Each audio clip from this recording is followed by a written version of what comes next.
ঠিক আছে।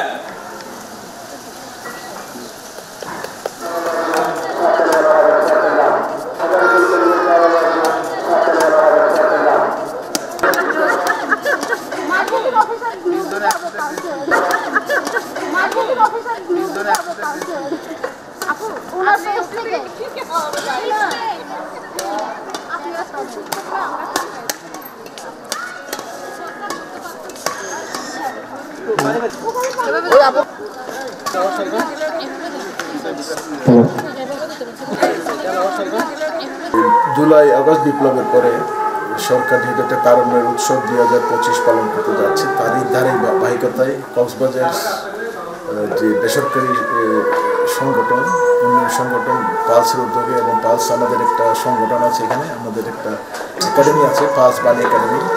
এখানকার যারা সুবিধা বঞ্চিত শিশু আছে তাদেরকে নিয়ে ওরা তাইকোন্ডোর একটা প্রদর্শনী করছি আমরা। পাশাপাশি ওরা স্পোর্টসের ক্ষেত্রে ব্যাডমিন্টনও খুব ভালো পারদক্ষ আছে। এটাকে আমরা ডিসপ্লে করতে যাচ্ছি, তার উৎসবগুলো যেটা উৎসর্গ করতে যাচ্ছি। পাশাপাশি আমরা একটা পিঠা উৎসব করেছি, বিশেষ করে এই দিবসটাকে যথাযথ মর্যাদা পালন করার জন্য এই উদ্যোগ আর কি।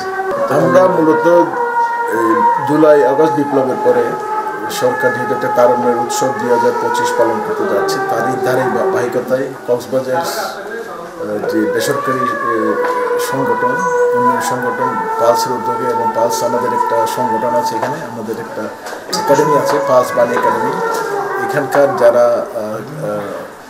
সুবিধা বঞ্চিত শিশু আছে তাদেরকে নিয়ে ওরা তাইকোন্ডোর একটা প্রদর্শনী করছি আমরা। পাশাপাশি ওরা স্পোর্টসের ক্ষেত্রে ব্যাডমিন্টনও খুব ভালো পারদক্ষ আছে।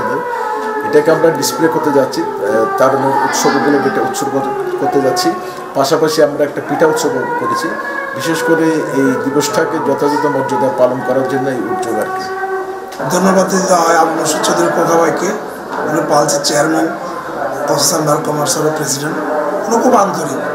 উনি দেখেছি আমি আমার পরিচিত হওয়ার পর থেকে সুবিধা বঞ্চিত যারা অবহেলিত তাদের প্রতি ওনার একটা আন্তরিকতা আছে। এটাকে আমি ভালো দিক হিসেবে দেখি।